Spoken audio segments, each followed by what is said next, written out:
सुप्रभात बच्चों।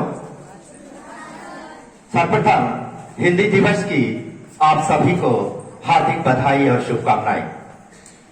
हमारे बच्चे काफी देर से सुन रहे हैं, इसीलिए हम बहुत शॉर्ट में आपको बताना चाहते हैं।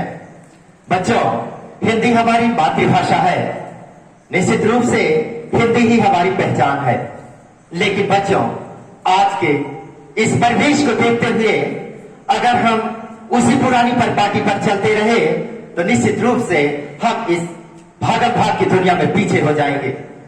क्योंकि यूपी के बाहर जैसे ही हम निकलते हैं वहां पे मातृभाषा की वैल्यू कम हो जाती है। तो निश्चित रूप से हमारी मातृभाषा है, इसे हम आत्मसात किए रहे।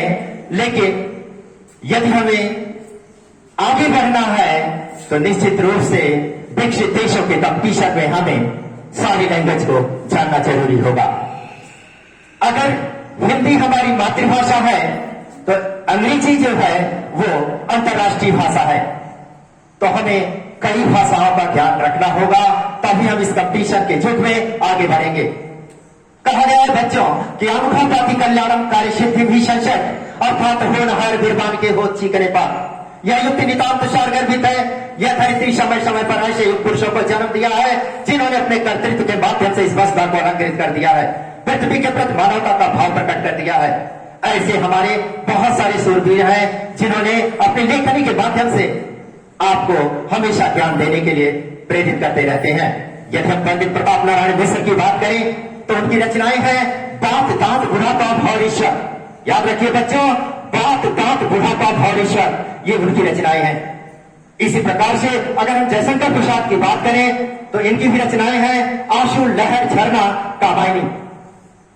अगर हम इसी प्रकार से कबीर दास की बात करें तो कबीर बाई सागर कसौटी ग्रंथावली बीजक में रामायणी। अगर हम सूरदास की बात करें तो साहित्य लहरी शोर सागर शोर की सारावली श्री कृष्ण जी की बालछत पर लेखनी अनुभव चली। अगर हम तुलसीदास की बात करें बच्चों तो निश्चित रूप से तुलसी रामायण लिखी विनय पत्रिका राम, कवितावली गीतावली ग्रंथावली है ग्रंथलाम। तमाम सारे ऐसे कवि हैं, ऐसे लेखक हैं जिन्होंने अपने लेखनी के माध्यम से इस वसुधा को अलंकृत कर दिया है, हमें अपने लेखनी के माध्यम से प्रेरणा देने का काम किया है। तो आज हिंदी दिवस पर जो हमारे हिंदी के अध्यापक या हमारे हिंदी के में बोलने वाले हमारे छात्र, मैं तो हिंदी का नहीं रहा लेकिन फिर भी थोड़ा मोड़ा जो ज्ञान है आपको देने की कोशिश करता हूं। निश्चित रूप से हमारे बच्चे हमारी लैंग्वेज को समझते होंगे, हमारी भाषा को समझते होंगे। हम आपको प्रेरणा के रूप में क्लास में पहुंच कर, चाहे हिंदी का हो, चाहे संस्कृत का हो, चाहे अंग्रेजी का हो, चाहे विज्ञान के क्षेत्र में हो, जितना मैक्सिमम ज्ञान है वो हम आपके पास पूरे लेने की कोशिश करते हैं। निश्चित रूप से हमारे छात्र उत्प्रोत हो जाते हैं। हमारे क्लास में पहुंचते ही मैं देखता हूं हमारे बच्चे ऊर्जावान हो जाते हैं। इसका मतलब बच्चे समझ रहे हैं। बच्चा अगर शिक्षक की भावनाओं को समझ रहा है निश्चित रूप से उसका ज्ञानार्जन अच्छी तरह हो रहा है। अब हम चाहते हैं कि हमारे बच्चे क्लास में पहुंचे और हमारे शिक्षक उनको हिंदी दिवस पर जो भी आज वाद विवाद या कह लीजिए जो भी निबंध लेखन या जो भी प्रतियोगिताएं आज तैयारी करके बच्चे आए हैं उनको इसी क्लास में ही तुरंत अरेंज करा करके शुरुआत करा दें। क्योंकि आज हाफ डे है बच्चों। निश्चित रूप से सारे कार्यक्रम होने के बाद आपको 3 दिन की जो छुट्टियां मिलने जा रही हैं, संडे मंडे और ट्यूसडे, इसका होमवर्क भी आपको दिया जाएगा और प्रॉपरली होमवर्क सीरियसली करके आएंगे।